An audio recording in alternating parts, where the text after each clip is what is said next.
All righty, away we go. Wednesday, May 14th of 2025, and this is the Profitable Real Estate Agent Plan Grant. See, I had to slow it down, GVD, just to say it correctly so I didn't hurt myself. Sometimes I wear a helmet to this call, but not tonight. Looking forward to this one because we're still in this sense of strategic marketing. So I want to just go through for 1 second let me just mute everybody for 1 second. I'm going to just go through this, the course and just reiterate where we have been and where we are going. Oops, do I have the wrong one here? I got all sorts of things highlighted, GVD. I got to check this out. Let me just make sure we have actually moved way down here. So I don't know why this wasn't updated. I must have done it somewhere. Bear with me. Let me just see which one this is. And I thought I was all planned out. Look at me. I'm a mess. I'm a hot mess. Hang on.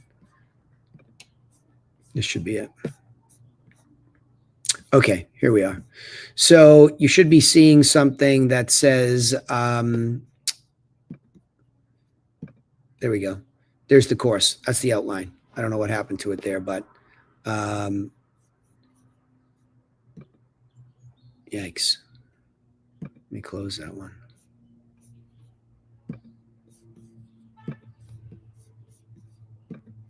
Don't know what happened there. It was all hot to trot. Masarsky, and look at me. I'm a hot mess. I'm a yard sale. Let's see. You should be seeing. Yes, you are seeing. You should be seeing this, the course topics. And I want to just reiterate every time I go through this, in the very first week of this redo, that's why it's a little bit sloppy here, because this time I'm going through and I'm reordering things. You'll notice that if I share this up above, you'll see what I've been doing is following the very first week where I talk about why do we do this like this? And it's because on Wednesday nights, I'm teaching you the whole strategy. Yes, of course, I'll get into tactical stuff, but you have to understand that there is a strategic business plan for all of you to become a profitable real estate agent. So it doesn't really matter whether you're brand new to the business, you're at Griffin, you're at the Realty Classroom, whatever you are.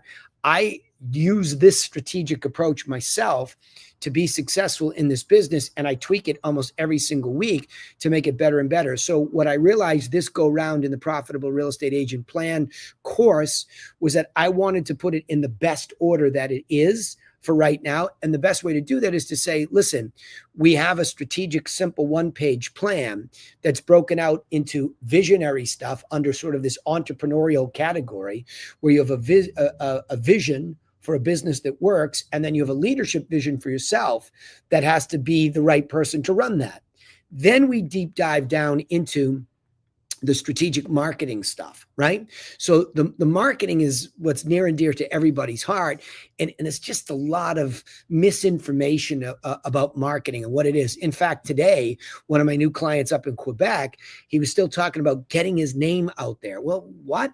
Get your name out there to do what? Everybody's name's out there these days, social media, whatever, everybody's name's out there. Getting your name out there doesn't get you a path to getting a prospect who owns a listing at or above the median / or a buyer in that same category. It doesn't do anything. You have to be intentional with your strategic approach to acquire listings at or above the median in the geography within which you want to do business. You see it rolls off my tongue like that because that's the strategic thing I put in my head. And because of those listings, I'm going to get that same kind of a buyer because they will attract them. That's the ultimate strategic approach. It doesn't mean that you won't go out and find a buyer who wants to spend $500,000 where the median price is $765 and say no to them. In fact, I just put one of those under agreement. So, but it is about running a business intentionally each week that you put time into this business and understanding how that works so you're not lost. So when it comes to the marketing that we talk about to help you become profitable, you have to understand it's predicated on that first. But there's a lot more to it. Well, not a lot more to it. I don't like to say it like that because then your animal brain's going to shut down.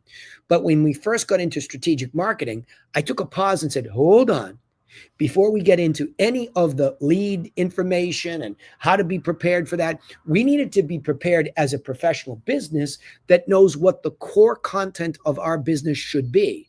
So we talked about creating a one-page market update. And I can't believe how hard it is to get some of my coaching clients to just get that off the ground, so much so to the extent that some of them are just, I have one client that has 7 escrows that are already closed, and he hasn't even put the paperwork in at RE/MAX to get the checks. So how am I going to get that guy to do the one-page market update? Well, I'm going to have to do it for him myself. So I can just put stuff in place. But that's what it sounds like, rescuing people that are so out of control with tactics that they don't even have a strategy to run a business. So it's really important that you understand that that core content could leverage us. Like I said to people, if I give you a market report in the beginning and you see that I know the stats and I can give you insight about that, I've got my feet underneath me, right, to be a professional and give you a vision that I am a professional. But then you're going to get into real estate conversations that are more hyper-specific to somebody that does have a need to sell / or buy, and you better have a unique selling proposition offer for them. Something that makes you unique in a very commoditized business turns out easier than I thought to do, but you got to take a pause and say, why should they do business with me? And especially if you're new or younger to the business, either or both of those things, you need to be able to put together an offer to make to somebody so that you can compete for a listing from somebody you don't know, or get a buyer that you don't know and compete with everybody else that they've met in the course of thinking about selling or buying a property. So that's why we get onto the unique selling proposition last week. And I showed you physically as tactically. So that's the strategy. But then I went tactically into how I organize that information to include the core content of the market update, pictures and details of properties that sold around the area that the seller lives or that the buyer wants to buy, and then giving them also the plan that we've sketched out, our seller and buyer plan, 7 steps, 6 steps for buyers, and put it all into a physical product, which I talked about last week, is an information product. And you have to understand, we live in the information age. So the real estate agent who goes out and gets this information, meaning procure it, organize it, and productizes it into a physical product, has a massively unique selling proposition way that they start in that relationship. But not everybody wants, needs, or is interested in this kind of information. So that leads us to tonight's call, where we're having a market to message match. So we worked on the messaging last week and said, hey, here's the information. You need this to properly sell or buy a house, but to whom? To whom do I make that offer? Because you have a lot of people that haven't been trained properly that put this information together, and they make the offer to their friend and they say, well, my friend was talking about real estate, and so I made the package, I gave it to her, and she didn't do anything. Well, why was she going to sell or buy a house? And how motivated was she to do it? Not just right then when you spoke to her, but over the next 12 months. So it's a reasonable situation. So tonight we're going to get into a little bit more of a deep dive about making you aware strategically of the concept of avatar. And in real estate, avatar means ideal customer, client, prospect, whatever you want to plug in, but it's ideal persona. And that's what it is. Okay.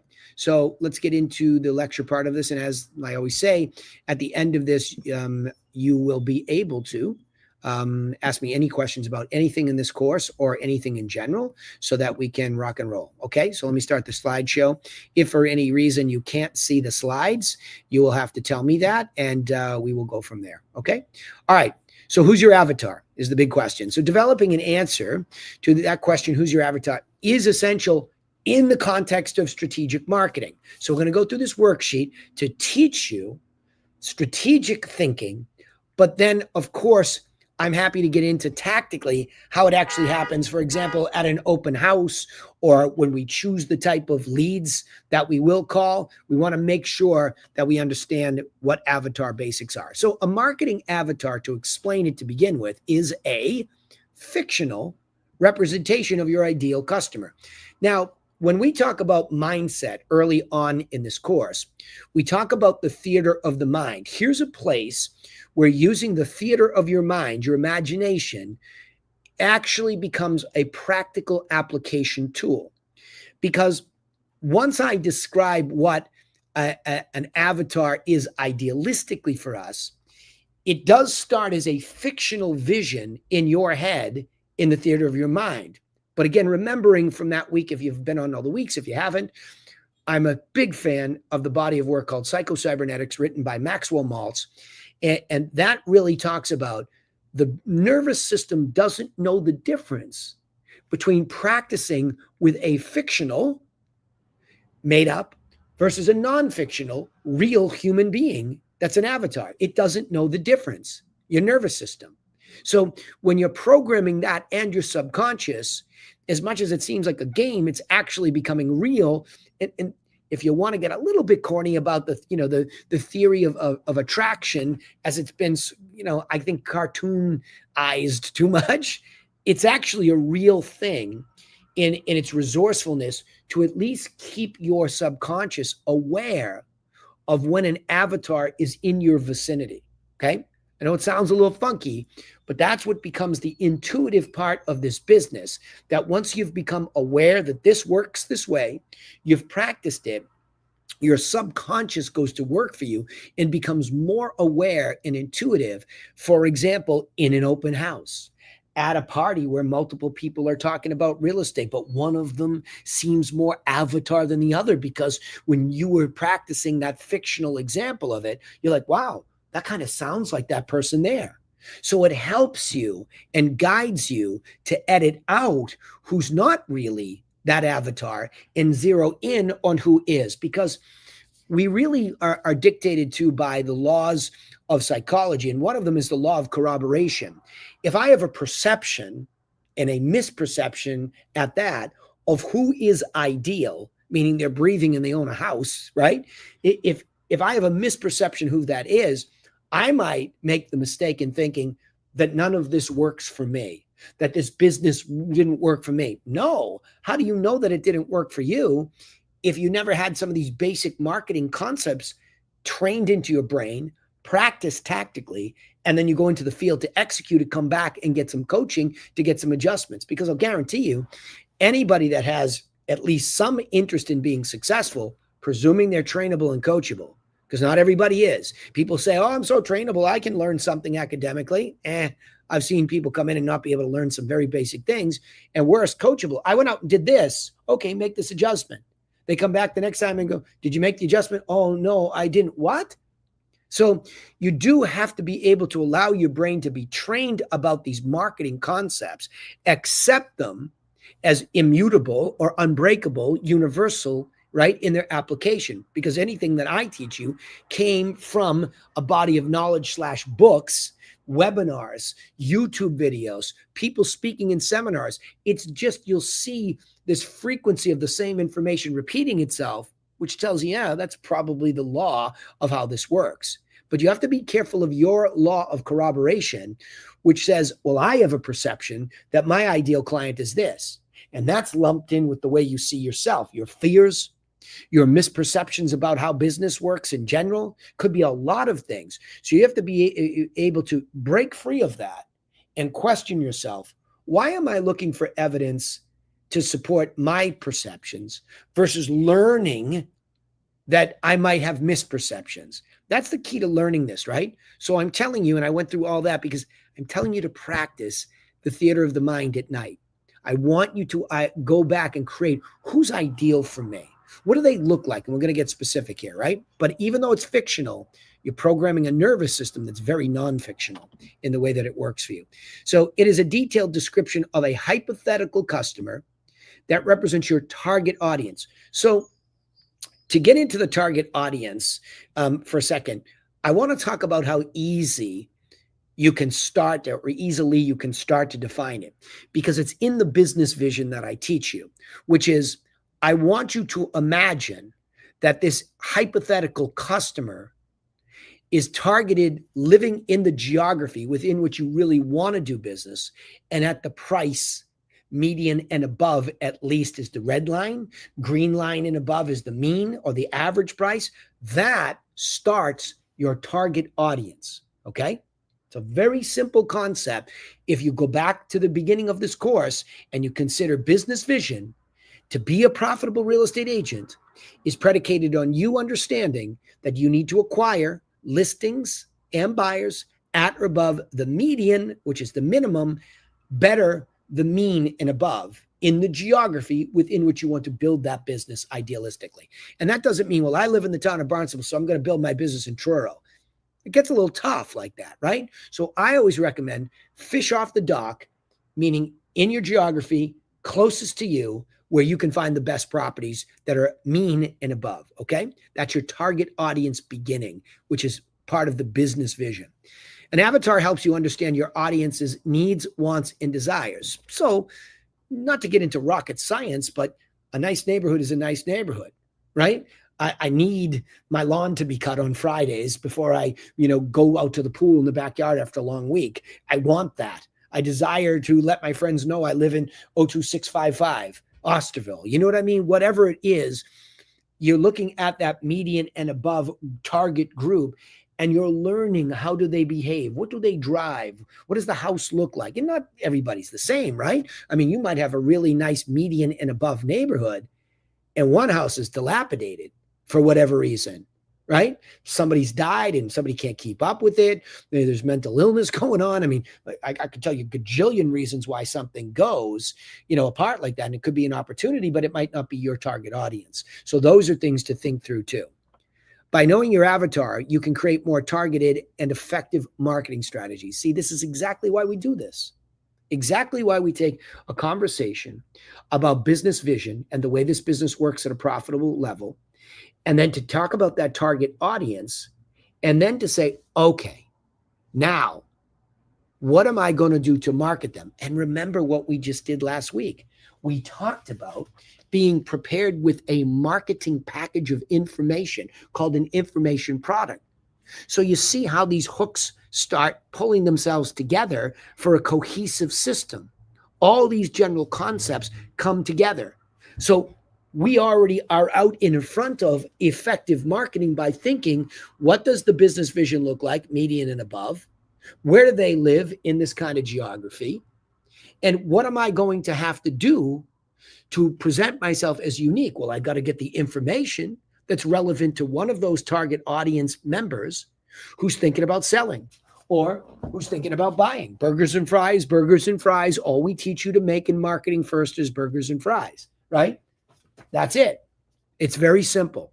So the effective marketing begins with the compilation of information that's relevant to the target audience. Now I go home and I start to envision myself being a professional making these, never thinking I can prospect somebody without them, seeing them living in downtown Boston, Beacon Hill, Back Bay, Osterville, or just general waterfront or water view or near to water or near to a village for me these days. You see, I can think about it and know I don't care where you drop me into that avatar. I can compete if that avatar has other certain characteristics, which we'll get into next, right? So to create an effective avatar, you need to know the audience's demographics, psychographics, right? And behaviors. I'm going to stick with demographics and psychographics tonight. Behaviors is a little bit more of a deep dive, but psychographics, I don't know what's wrong with my slide here, but psychographics, okay, I define in our scripting pretty easily. But I went back and I told you that target audience is more about the demographics. Now, again, I'm giving you the rudimentary understanding of all of this because that's all you will ever need, really. If you want a deep dive, you can get really professional at this and do extra studying. I'm simply saying, what does demographic mean to me? It means the geography. Okay. So if I have a geography in downtown Boston, there are areas in Boston I really, really, really, really want to be. And the psychographics of the person doesn't necessarily mean, oh, they're a lawyer or they're a business person or they're an entrepreneur. It more so, although those are all things that will come my way, the psychographics have much more to do about reason to move and motivation to do so. See how simply you can make this? Because later on in the course, when we get to scripts, you'll see how this core marketing thinking about avatar dictates how a script is written, dictates the questions in the script, which is telemarketing, which is an extremely effective way to determine, am I talking to avatar? So again, all these things hook together in a cohesive understanding. Now, you can gather information about your audience through surveys, social media, or market. I'll add something here. MLS. The multiple listing service is one of the easiest places to gather information about what's happening. Not necessarily the human beings that are in there, but the product that they own, which is what we really need to know first if we're following our business model. I can't just say, oh, I really like you, and be selling, in Boston, $200,000 houses, $300,000 houses. First of all, they don't exist. So that's a problem business-wise. But secondly, that's not the avatar that's going to understand and appreciate the time I took to put all this together. It's going to be lost on them because they have different motivations. They have different needs and wants and desires, right? It's different. It's not a match. This methodology is a match for somebody who has an academic ability. And that doesn't mean every rich person has an academic ability, by the way. Okay. I've had plenty of people that, right over their heads. Not a match. So the pro tips here when it comes to avatar would be, you start with the median price and above for the demographic, just like I said. So you're charting that course for a demographic to say, okay, you live in the town of Barnstable. You own a property that's at least 765 or above. Done for demographics. So now I know that my avatar has to own an ideal. Remember, ideal. My ideal persona wants to list and sell a house, not buy a house. I'll take them, but I'll take them mostly as a byproduct of this at this point in my career. Take them both for you right now if you're new to the business, but the point is I'm intentional about that. For psychographics, like I just said, your avatar definition must include a real why that they want to move. Okay. If somebody doesn't have a real why, I know all of you want to just, say, oh, well, what about objection handling? And somebody said to me last week about, what about even if they put somebody's name down on a sign-in sheet? Huh? Right? This is all about what is the motivation that this person has to move, because you can't change it. You can guide them and say, you sound like you're, a 7 based on what you're saying. You just said a 7 to me. Why not a 9 to 10? Well, I don't know. I don't know, how much I'm going to have to spend and what that's going to buy because I need to downsize. Okay. So if I could show you what you'd walk away with, then show you what that money has recently bought, would you feel better about the process and maybe feel like you were a 9 to 10 to start moving through the process? Absolutely. I'd be an 11. Great. So those are the cases where you bringing them education might be able to increase their motivation level. But it's not the scenario where it says, my daughter's got 2 years left in high school here, and I really do want to downsize, but, I'm not good for, 24 months. Well, you're not going to go, well, what if I could find you something, now? And would your daughter move schools? Those are the goofy things that realtors do because they blow right past the psychographic that person has, that it's not a real why. So unless there's a real why, you have to ride that out. Now, that's where you have to make a cutoff too. Another part of avatar, as I'm thinking of it, would be time.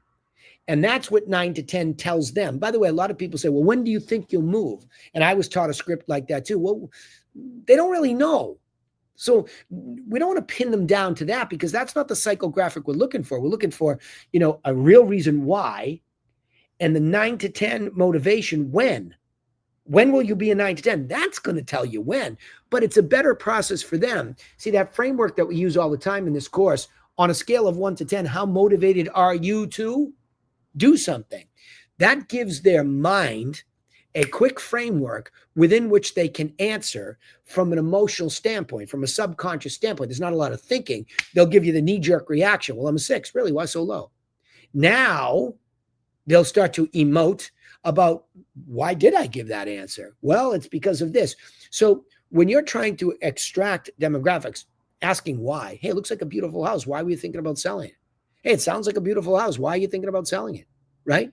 Why wouldn't you keep the house? I mean, somebody just passed away, but why wouldn't you keep it and rent it?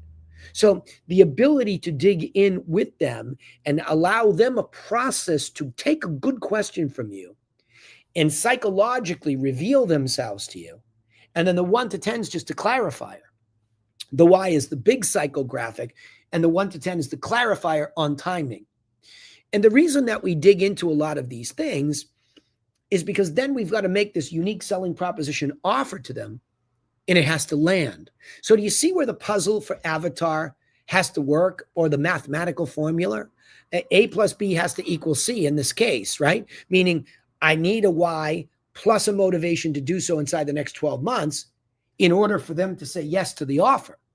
Otherwise, it's just not going to fit. Now, there are other things there too in our business that preclude somebody who has a why and a motivation from doing something. And that's, they have an agent already. They've already accepted the guidance from somebody else. So they're not really willing to take your information because it feels like they're violating that relationship. And I would tell you that 96% of the people, 97% of the people that are in a relationship with a realtor are not going to leave that until there's a real reason. So, for example, if they list with their best friend and it goes 6 months and expires, then it's a legitimate conversation. But until they've run that course together, you're just not going to steal somebody else's person, nor should you. It's just ugly business. It's not the business vision we're charting. There are plenty of people that are unencumbered by a relationship with a realtor. Plenty. And then there are a lot more that started with a friend or family member or acquaintance and failed, right? Whether they couldn't find them the right buy side or the listing went and expired. There'll be plenty of those people too, but start looking for this, avatar in the plenty pile. And that's why when we teach tactically for all of you Griffins and all of you TRCers, especially the people that are able to listen to the Friday calls live or recorded, you will always hear me say that when somebody gets interrupted while making an offer on a phone call or door knocking, you'll always hear me say, there's really only 2 outcomes to clarify a no. Yeah, it's off the market. Oh, did your plans change? You don't think about you're going to sell it anymore?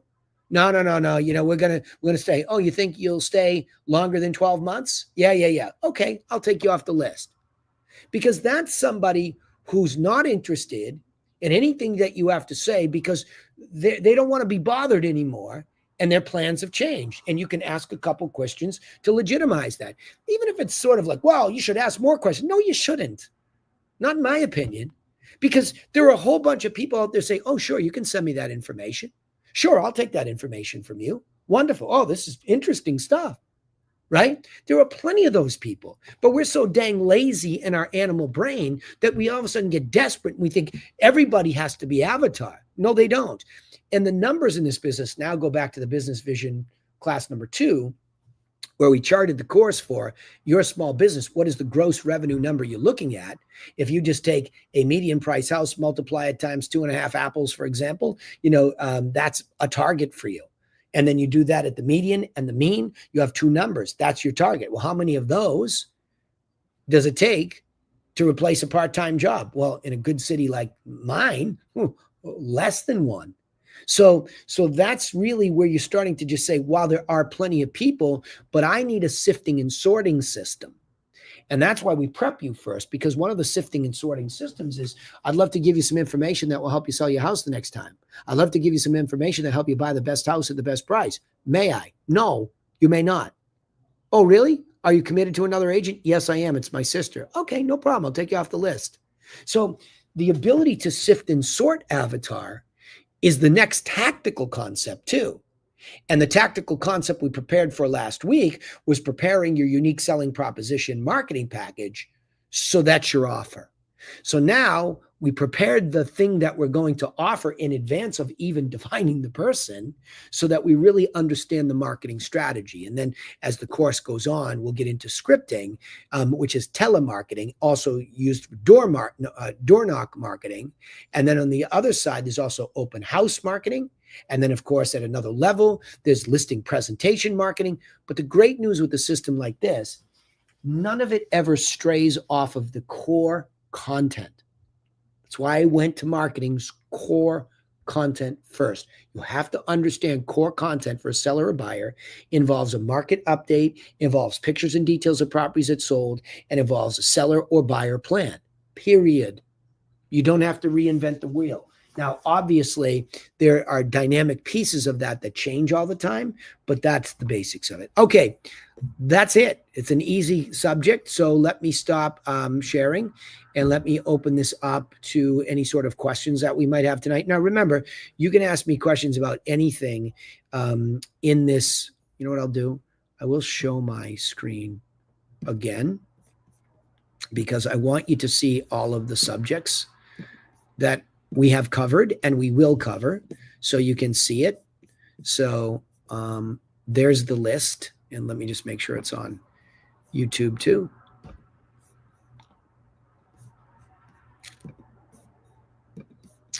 Okay, voila.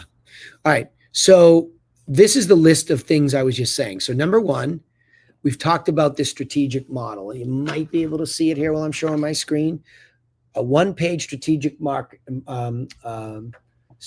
infographic, I guess, but for the whole strategic plan, where we talk about the visionary pieces for the entrepreneur. How does the business really work? Like this is the answer.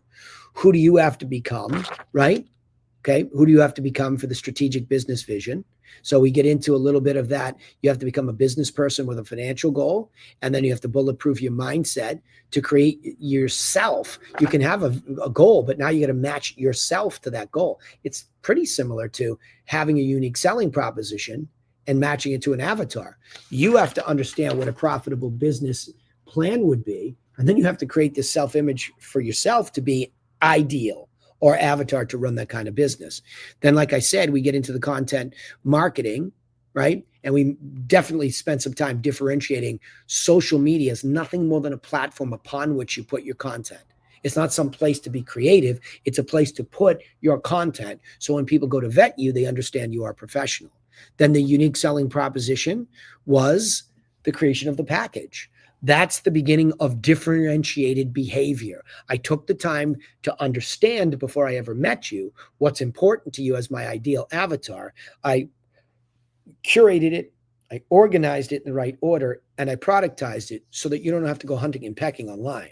And then, of course, we arrive at, okay, who is that person?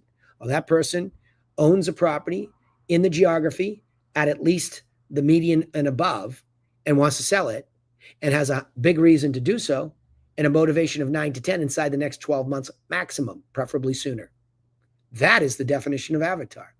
Now I could go slash buyer who wants to buy inside the geography at or above that median price, right? And I could say that too. And they have a real reason why and a high motivation to do so. Just like I met a buyer recently at one of my open houses, gave them the unique selling proposition, stayed in touch with them. They called, we're ready, showed 5 properties, and they put a $945,000 property under agreement, and they're ecstatic about it. It's like almost like manufacturing money out of thin air because all this strategic stuff was in the right place to be ready for that avatar when they walked through the door. And the avatar was completely ideal. They have a son at the same school my son just graduated high school from 3 years ago, and he was on the rowing team. And I mean, I don't even know what else to tell you. They were also trying to move back into Boston to enjoy their lives, etc. Oh, guys, sorry. So the point being is that that's how this really works, is that if you execute this plan, it's crazy how stuff manifests itself, right? I mean, crazy. I still have to pinch myself. I wish I had taken all this time before, but look at that. I can condense it GVD for you into 12 easy steps. All right, what do we got? Questions for me tonight? Otherwise, you're going to have an easy night. Yeah, no?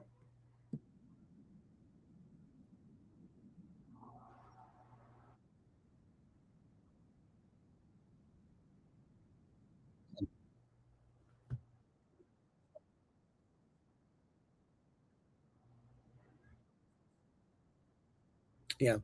Yeah. Yeah. Yeah. which is wildly frustrating. Again, you know what's crazy about this? For years as a coach, as you can imagine, because you've been with me for a long time. I mean, how many times did time management come up? Right? Time management. If you're a newer agent, you don't really know what to do with your time. That's why we lay out these strategies, which leads to the tactics, and then you either execute or you don't. Right. And I think it's a hard business because it's not like I keep using this example of Starbucks. I know at Starbucks, if I get the part time job there versus the part time business here that it begins as, I know that I have to be there Monday, Tuesday, Wednesday, or whatever I am for 15 hours a week. And I know I'm going to get X dollars. So I show up, I get an exchange. Here, what a lot of people don't understand is how much time there really is. And it's not that we don't have the time, it's that we don't know what to do with the time. Because if you know what to do with the time, you can make it extremely small on the dedicated tactical time. For example, if I'm brand new all over again, I am taking time to make some packages for sellers and buyers, to take the time to go to an open house that I borrow from somebody and spend time in there waiting for people to come. Right. And I would do, as I do to this day, multiple hours. So I spend 3 hours on a Saturday inside each house, travel time in between, usually a half hour, maybe an hour. Right. So let's just say I go 10 to about 2, 10 to 2. Well, that's like a shift at Starbucks, but I've just covered 3 open houses and I knew exactly what to do. So let's just say for most of the week, I don't do anything, but I can take advantage of that kind of systematic approach. Let's say I come Friday night, I got to go to the office and I got to produce my packages. I got to make sure they're all ready for this house, this house, this house. It would be a lot of work at 6 open houses because it would be 6 different types of sets, but that's exactly what I would do. Exactly. And I would monetize something sooner than later because I would repeat over and over again. Thank you so much for coming. Sellers asked that I have everybody sign in. If you don't mind doing so, I would appreciate that. I would, Paul, Paul, Paul. Okay. Paul's on a runaway train. So anyway, it's this. This is real generation of potential avatar. It's real. It's a sign in, right? So sellers ask that everybody sign in. So if you don't mind doing so, I would appreciate that. When you're done, then you can feel free.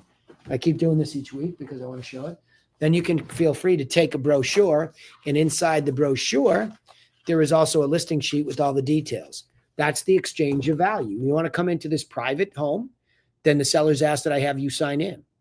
And so that gives me the opportunity to get a name, a realtor, an email, a phone, and how'd you find out about the open house? That's it. That's all I want to know. So I go through this and I have it. Now at the end of that, I can see a whole bunch of people that haven't put a realtor down. In fact, this sheet doesn't have a single person that had a realtor, and this is a $2.5 million listing. So, like, I don't understand why people make things so complicated. When you have a system, you know exactly what to do. Either do it or don't. That's an execution issue, right? So when you have a system, and again, you have to learn these strategies so you understand why. If you don't understand why, your brain will shut you down, right? So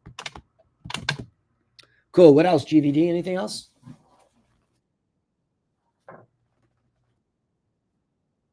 Where's Mark Van Dyke's license? Let's go, baby. Let's go. Let's get him going. Let's get him rocking. Okay, what else? Oh, go ahead. Go ahead, Jackie Rogers, the one, the only.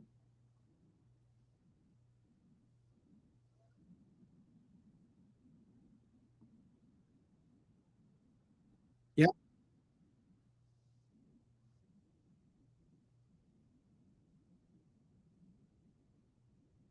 Yep.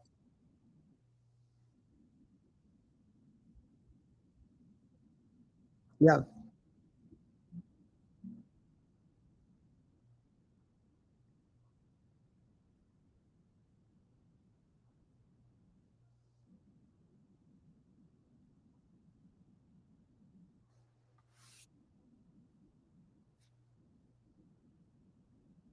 Well, I think that Duran always tells me that in Seattle, a lot of the people come through the door with an agent. But until I see a sign-in sheet, I'm not listening to that and buying into it. I need to see a sign-in sheet first. And then I can answer the question, okay, how much was this house? Right? I would tell you, Jackie, when I have had for my marketplace, the lower end houses, there are a whole bunch of people that do come through with agents. In fact, a lot of the agents still come with their clients. That used to be a standard in this business that you ran an open house, you would see agents coming with their clients because they all did the work, right? Like Lorraine's, was it your mother, Lorraine, that was a realtor? I can't remember. Somebody was a realtor, but I remember all the old school ladies that had a great work ethic that I grew up with in this business. Man, they worked hard, and they would be out in their car with those people, and they would come to your open house, and they would work it. Now it's rare. And smarter, the smarter the people, in my experience, they're using their phone because they don't want to bother somebody or get in a relationship yet. I'm not saying that they don't want a relationship, but they're not looking for it. So you have to be very careful with what you just said, because if you get a few people that push back on you, you're going to have a misperception that that's standard fare, right? You'd have to have a really big data sample of what actually happens in Oregon in the market you're targeting. But I will promise you, if you cheat towards the lower end, you are intellectually less well received. Okay? You are intellectually less well received. And this is an intellectual academic approach. Not that it's complicated, but as you can see, it's very academic behind the scenes. We've given this an enormous amount of thought so that we are imagining this avatar is an educatable person. Okay. So I don't know who's on the other side of your conversations, but if they're not educatable, it's tougher. But that doesn't mean I don't know where target near a company. Grant and I were talking about this for, our blog today. We talked about what's happening in Arizona with all of the infrastructure being built by chip companies and things like that. Where are those people going to go? Because those are going to be more educatable, high-end people intellectually and academically. I mean, you can have a teacher that doesn't make a lot of money that would get this in an instant and appreciate it. So you have to be very careful of your sample. So for me, I would want to hear, your all of your recorded calls, every one that you make, or if you door knock, I would want to see the reaction. But you have to cheat this if you want it to be easier, all of you, no matter where you live. You have to cheat this to the median and above price, because on average, those people want to be educated, right? On average. Doesn't mean in its entirety. You can have extremely smart people that are broke and they're at the low end, and they're extremely smart and they appreciate what you're saying, right? So you have to give me, and more importantly yourself, very hard, concrete examples of it. And don't make a generalization. That's actually a cognitive distortion. Cognitive distortions, you know what? Thinking of that, let me just show you something. I'm going to show my screen again in a second. Bear with me. I'm going to show you. This is incredibly important to understand. I remember going over this with my sister at one point in time. Okay. So let me open this thing here. Hang on. I'm bringing up a blog that I think it has a PDF attached to it. Yeah. This is too big. I want just a PDF. Hang on.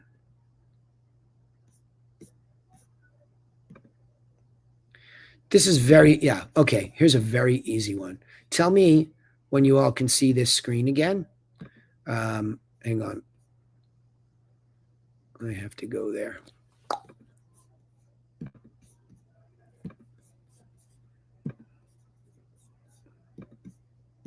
Okay. Tell me if you're seeing that. It's a list of cognitive distortions. Yeah. Okay. Sorry. There was a bit. Here it is. Okay. This is everything. Okay. You just did it. I know you don't think you did, but you just did it. I'm in the 200 to 400 range. I don't have what you have over there. So therefore, this thing doesn't work. I'm not saying you did that to that extreme, because that's not you, right? You're a grinder. You like to think about this. But anything like all or nothing thinking or overgeneralization, that's a kiss of death. because the data sample is not enough. So what I've actually done is chart a strategic course for 44 weeks of testing minimum out of 52 consecutive weeks. So no matter where somebody comes to me and they build it, I say, you got to have a sample of at least targeting one listing at or above the median that expired, preferably because it has a lot of avatar characteristics. You know where they are, you know how much it was, you know they're disposed to talking to realtors. Okay, good avatar basics. But you'd have to do that 44 times intentionally using the whole tactical system. You called them, you door knocked them, and if you didn't get them in the first 5 days, you mailed them, you mailed a follow-up letter sequence, and you kept going until you saw that they either listed with somebody else or told you to go away. Okay? You'd have to do that sampling over a full year if you're even remotely serious about understanding how to build a business. You'd have to know that basic. You don't just, this just doesn't work in 30 days, 60 days, 90 days. It doesn't work like that. That's not what building a business is. And especially in the service business, especially where it took me 15 months to get a permitted, coffee shop downstairs with my friends. They're opening tomorrow. Okay. You know what's cool for them? They can just put the stuff on the shelf that they make at the bakery and they buy the coffee and make coffee. I can't do that. I have to go out and convince somebody to give me their listing so I have that inventory. So I have to be cognizant that that's going to be some work. And that means I'm going to have to go through a lot of people that say no or just are not avatar. It's going to be a lot of that. So you have to look for clues each week for adjustments. That's the most important thing. It's not just about the price being lower than it is in Boston. It's more so about what is that avatar? And then there's the whole thing about your skill set, which you're pretty good about sending me calls, but you still have a lot of work to do there, right? And what does it sound like? Are you too slow? Are they hanging up on you because are you feisty enough to get a clean no? There's so many variables, Jackie, but I want you to really understand this cognitive list. Let me see if I can download this and put it in the chat. This is well.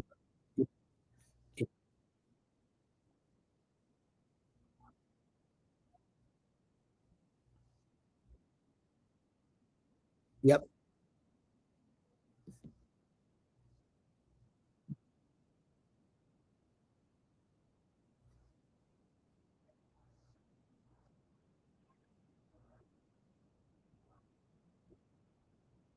Yeah. Yeah.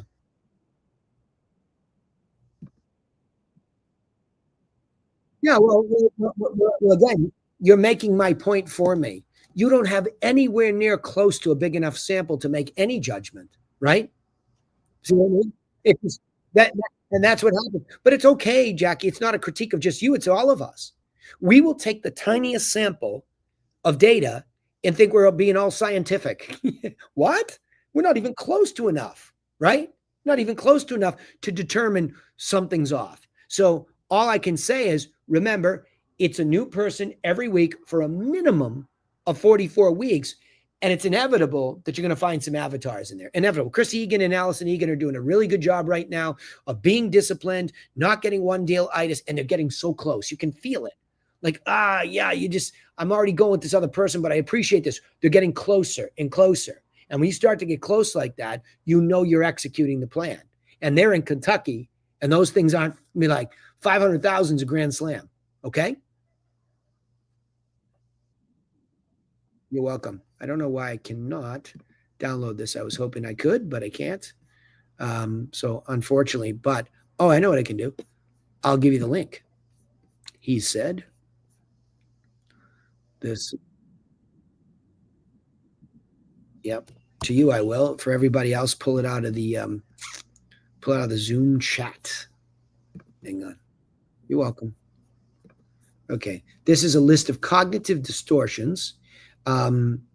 And again, something I learned from my sister who spent a lot of time with special needs children, and just was an eye opener because it's very basic to understand this. But it's as it relates to cognitive behavioral therapy. I know it's going to sound crazy, but I suppose I'm your real estate therapist here, right? Because I will tell you, you are going to come in with a lot of biases, a lot. right?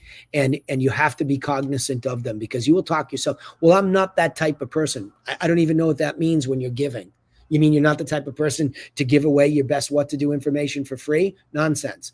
That's how I developed the system to overcome these cognitive distortions the best I could. That's why I suggest reading Psycho-Cybernetics, so you understand how to reprogram the self-image in the context of being a successful realtor before you ever are really with real people. It's very possible to do that. So these are all the things that I think are important. All right. All right. Any more questions before we wrap? I appreciate everybody who came here live. That's always nice to see the live faces.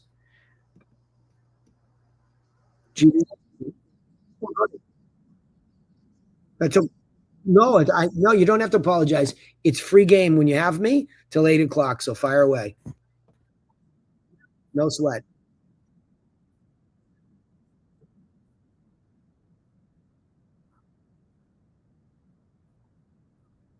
7. Yeah, it's 7. Starts 7 o'clock to 8. The good news for you is don't sweat it, because they're all recorded. So I'm recording this, and then I'm going to give you, so hang on. I'm going to give you a link to where I have the recordings, okay? Yeah, you're welcome. So hang on one second. Let's do that. Nice to see you live, by the way. Thank you for coming. Where the heck is it? Okay, here it is. I am going to, hold on, I just have to switch this. Sorry, I'm talking to myself. May, yep, 7th. This is good. This is nice and up to date. So the link to all well, it's one document, and Lauren updates it each week, just so you all know. If you want to hang on to that, that's where all the replays will be for you. And you can find them there anytime you want. So tell me when you see that post. Danny, you good? Okay, bravo. Okay, awesome. All right, gang. That's it for me. Yeah, bravo. Oh, yeah, go ahead. I didn't know yet. Yeah, go ahead.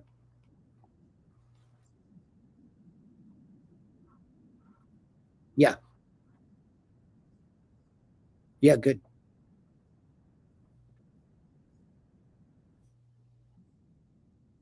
Yeah.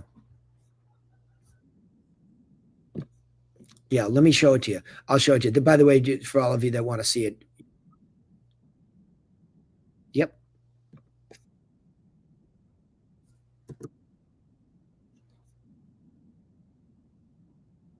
No. Well, let me show you the way it works. It works more based off of areas. So I'm going to go to the main site here.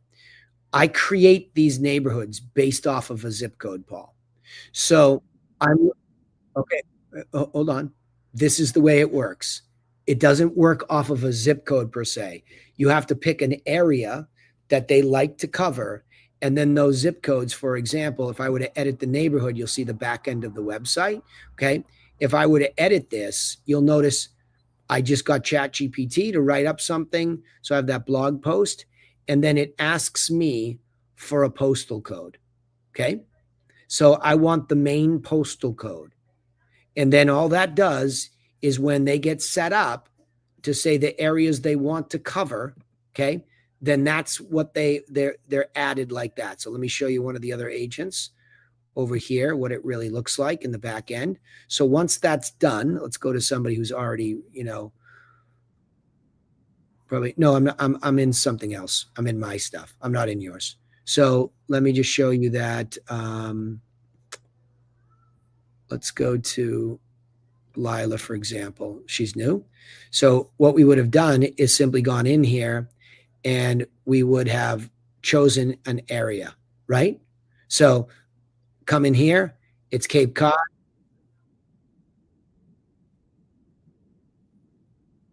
Okay. How about now?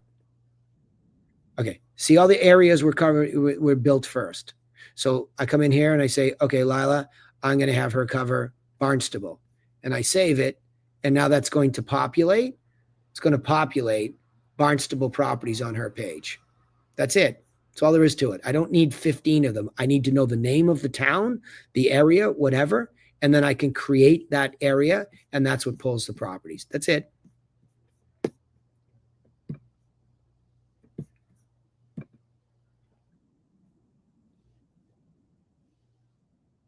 Yeah.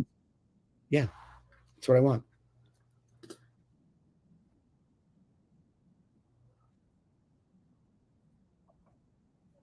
Okay.